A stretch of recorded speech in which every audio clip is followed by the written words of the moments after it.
Alright, welcome back everyone. We are going to talk about the radians component of our unit circle. So we are just going to pick up where we left off, go ahead and get your unit circles out, whether that's a printed copy or a sketched out copy, because now we are going to be talking about the radian measure, so anything dealing with pi.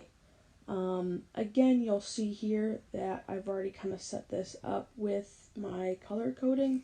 I left this off last time as just kind of pointing out all of my red angle measures have a radian measure that has a denominator of 6, and all of my blue radian measures are all denominators of 4, and then lastly all the green radian measures are denominators of 3. And this is going to be a really helpful way for us to quickly remember where certain radian measures are.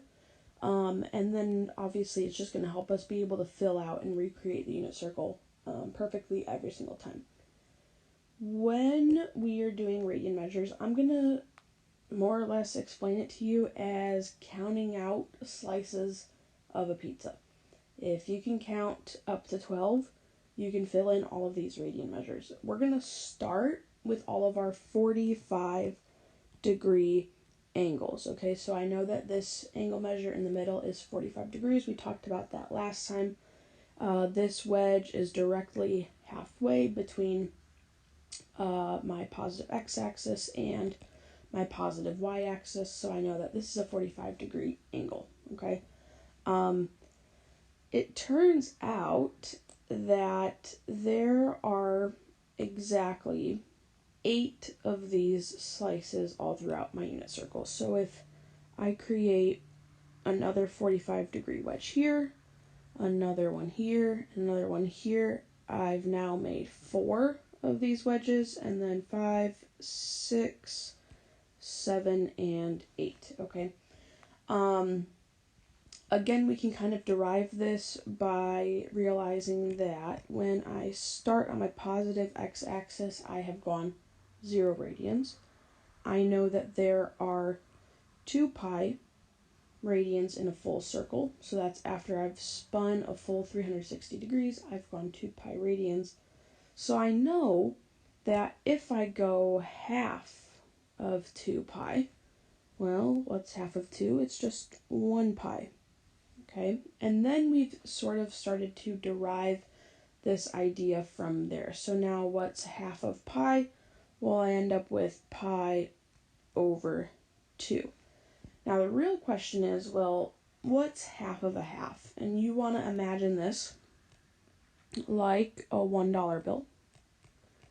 Okay, well, we can split a $1 bill into 2 halves, and those halves are both, right, 50-cent coins. We hardly see those things anymore. I can also split those in half. Well, what 4 things all make a dollar? Those are all going to be quarters, right? So all of these are 25 cents. Quarters, well, now I have a quarter of pi. And so that's what my first radian measure on this angle is. It's 1 pi over 4. As soon as I know that, now I start counting out how many pi over 4 slices I have as I work my way around the unit circle. So this whole thing right here, I'm going to color it in so you can kind of visualize it a little bit better. I won't color in the rest of them, just I'll give you this one so you can see it. So this right here is my first slice of pi over 4. And this is slice number 1. Okay. Now, from here, I go another pi over 4 slice. So this is slice number 2. I had 1 pi over 4. Now I have 2 pi over 4, which we can reduce because 2 over 4 is simply 1/2. And so that's where pi over 2 comes from for this angle measure here. Okay, so that was slice number 2. Now right here I have slice number 3 telling me that this angle measure in radians is 3 pi over 4. 3 pi over 4, just so we get it a little bit bigger. Okay, slice number 3 done. That brings me to slice number 4 right here. Well, what do I know about 4 pi over 4? Hey, that's going to reduce to just one full pie, one full pizza, right? Likewise, I keep working my way around the circle. This is slice number 5, so if you're picking up on the pattern, you're going to see that this is 5 pi over 4 radians right here. 5 pi over 4. I know it's kind of tight on space. Slice number 5 done. This right here is now slice number 6. 6 pi over 4. Well, 6 over 4, can I reduce that? I certainly can. Specifically to 3 pi over 2, which we've already seen that radian measure.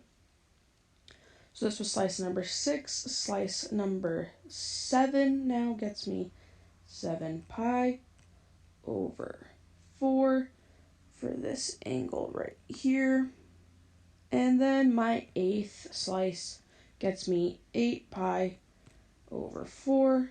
What does 8 over 4 reduce to? Well, it gets me back to 2 pi. I've completed one full circle.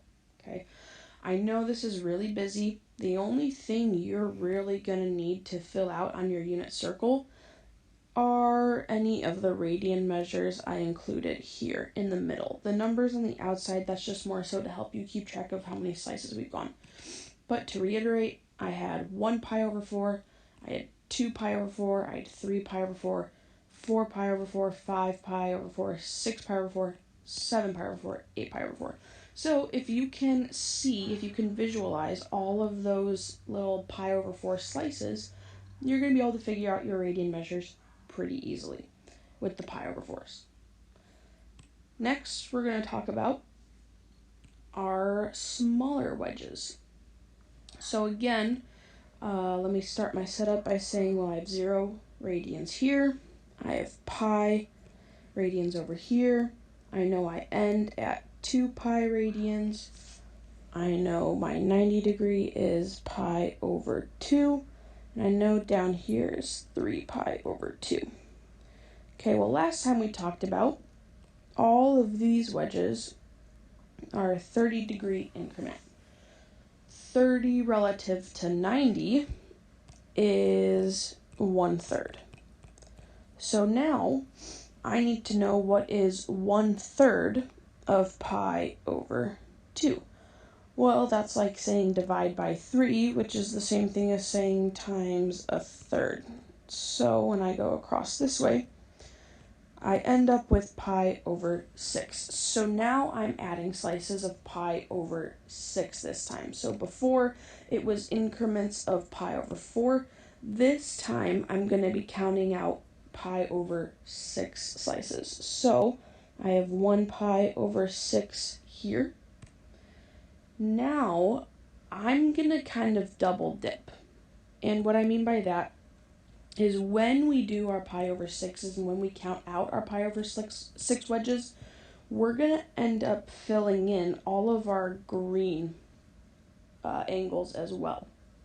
Okay, so I have 1 pi over 6 right here. Now every 30 degrees. Last time we talked about my 2 small wedges are both 15. So 15 plus 15 gets me 30. So I'm counting this wedge here as another wedge. Okay, so this was 1 pi over 6.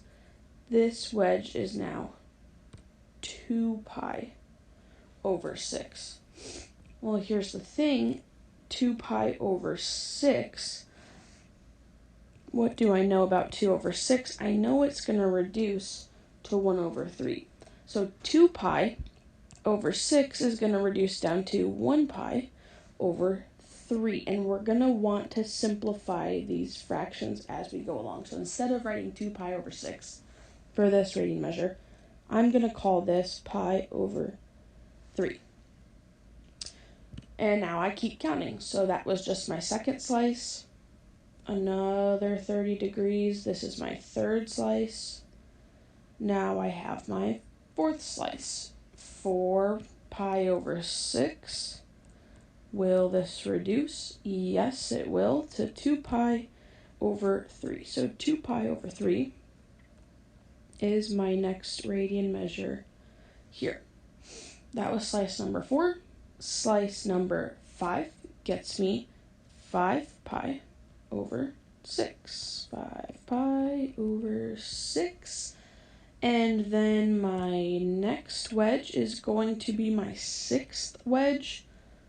As soon as I hit 6 over 6, hey, 6 out of 6 slices, I've made 1 full pi. I get back to 180, which we were expecting. So far so good. We're on the right track with this. After 6 comes 7. 7 pi over 6 is already simplified, so that's my next radian measure here. After 7 comes 8. Again, if you're picking up on the pattern, you're going to realize that this one will reduce. 8 out of 6 simplifies to 4 out of 3. So this radian measure is a 4 pi out of 3. And then this is my 9th slice. We've already reduced this fraction since we filled it in. 9 out of 6. That's going to reduce down to 3 out of 2, already accounted for. Now here is my 10th slice. 10 out of 6, you guessed it, will reduce to 5 over 3. So 5 pi over 3 is my next radian measure here. Then I have slice number 11, putting me at 11 pi over 6. And like we've talked about, 11 out of 6. 11 is really, really close to 12. I know as soon as I hit 12 out of 6, now I've made 2 full pizzas. I have 2 pi. I have completed 1 full rotation around my circle.